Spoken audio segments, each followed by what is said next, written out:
and go over today's plays as well. So let's go ahead and get started. Good afternoon. This is Ifan from the Strategic Day Trader, and this is your market wrap for February 8th, 2021. We got about 50 seconds until the close here, so we'll see where the Qs and SPY close. Q's going to close up here towards the top here. SPY as well, all-time highs. Coming into today, bullish on the Qs and SPY. We had a downtrend on the hourly for a couple days there. And then once that ended, we've been bullish since and been grinding higher there on the Qs and SPY. So going into tomorrow, still going to be bullish, okay? If you were trading with me this morning, we talked about how in the morning we're gapping up. We could get sold here, but really sell-offs will be buyable opportunities. That should be the expectation. And you can see initially in the morning there, did get sold off a little bit, came into support, and we are going to close up here towards the top, okay? So right idea on the market, right market bias, I think. But did really struggle this morning coming out of the gate. Just me personally, not the market itself, and didn't think that. I thought the environment was a little bit tricky, but just really struggled there in the morning. I'll go over the plays here. This BRQS gapping over this base here on the daily, gapping over Friday's red bar. Okay, we had a base right here. Played over that consolidation right there, and stop was underneath the bottoming tails there. Because of the nature of the breakout, I did raise the stop. So this was a half hour loss. I did raise the stop here. I guess eventually it would have failed in here. Actually closed pretty much where we got out anyway. So that was the BRQS. I would say flaws with this play, it is basing a little bit too much towards the bottom than I would like it. I would like something that's staying more towards the top. But I'm not playing it right off the lows. Like I'm not playing a base right in here. So I'm allowed to do this according to my trading plan. And I liked the gap. So I'm not playing a base down here, right? We've already kind of based above the lows here. So played on that breakout. You can see the volume came in. That was the warning sign for me that this may not follow through because kind of a crowded entry there. So we did kill this early on the BRQS. I also played the BXRX. Now the BXRX, okay, this one was also, I like the gap on the daily chart here. Was clearing that resistance there and void up above here on the daily, okay. Once this gave the pullback here, played it over this consolidation right here and stopped down there.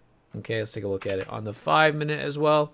So what I liked about this is that we came in, we sort of double bottomed in here, right? And then it tried to roll over again and then played it above that. So right in there was looking fine. Had a little, looked like these were going to have a couple shakeouts.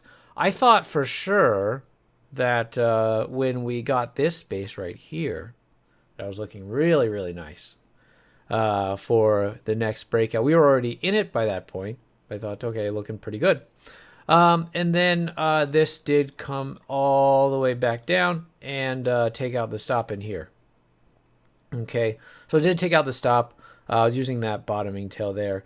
And then you can see the rally. And then they also came out with news that this was a secondary. So in this case, I think this ended up being a pretty messy chart because of what was going on. It was pretty bullish. We got shaken out of it, but then also got the news to bring this thing back down. So overall on the BXRX, I think no matter what, I was going to have a hard time with this today. Definitely didn't like seeing it up here after trying it in the morning. That, was basically getting into our first targets there. First targets was 212. What was the high of the day? 211. So, so that gave me a little bit of a hard time. So overall in the morning was a bit of a struggle. The CLSN definitely helped to turn things around. The CLSN was the only thing that gave numbers on in the afternoon. That was this 15-minute pullback and then set up a base after that. This gave about 2.5 hours max and then trailed out at the end of the day. So here was the gap on the CLSN. So you see had this round and bottom gapping up into this red bar. I want to see how much of this red bar we can retrace. Wouldn't be surprised if this continues higher into tomorrow, but this was only meant to be an intraday trade. Was not meant to be a swing or any kind of hold overnight, so I just exited at the close. But yeah, nice time frame alignment here on the CLSN, and then rising 20 there on the 15. A little bit extended, but at that time of the day, it's okay for me to have that be a little bit extended. Okay. So I thought that it wasn't an easy day, especially kind of starting off. Definitely struggled to get stuff going, and even some of these, yeah, it's not even like the BRQS really failed, and the BXRX you can see was really kind of all over the place by the end of the day. So for me going into tomorrow, going to be less aggressive at the open, let things set up a little bit better, focus on the 2 and the 5. Okay, I thought it was maybe a little bit aggressive coming out of the gate here, and focusing on just gaps that I liked in any kind of entry there. I don't think the plays were bad. I don't really mind them, honestly. The BRQS and the BXRS, like I said, I think the main flaw with the BRQS was that it was basing more towards the bottom. The BXRX I don't really have any issues with. Maybe if I'd been a little bit more patient, then actually I wouldn't have played it, because I would have played this breakout. Like I said, that when it was consolidating there, I think was the nicest entry it gave today, even though it actually didn't trigger. It was supposed to be over 190. Never would have triggered. So I thought that was a pretty good setup. Never would have triggered. So being a little bit more patient, I think, would have led to a better day. We'll see if that's kind of the case going forward for this week. I noticed that at the end of last week also, the open was a little bit sloppier.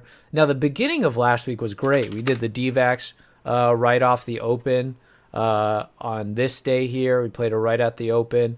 We did the ATOS last week also. I think that was Tuesday, right at the open there. That was pretty good. But I did notice like Thursday, Friday, a lot more sloppiness at the open. Things that would kind of set up, try to make a new high, go and make a new low, and then make the move up, make the nice big move. So, and even if we're, patient, I know we don't want to be at the open because we're going to miss stuff.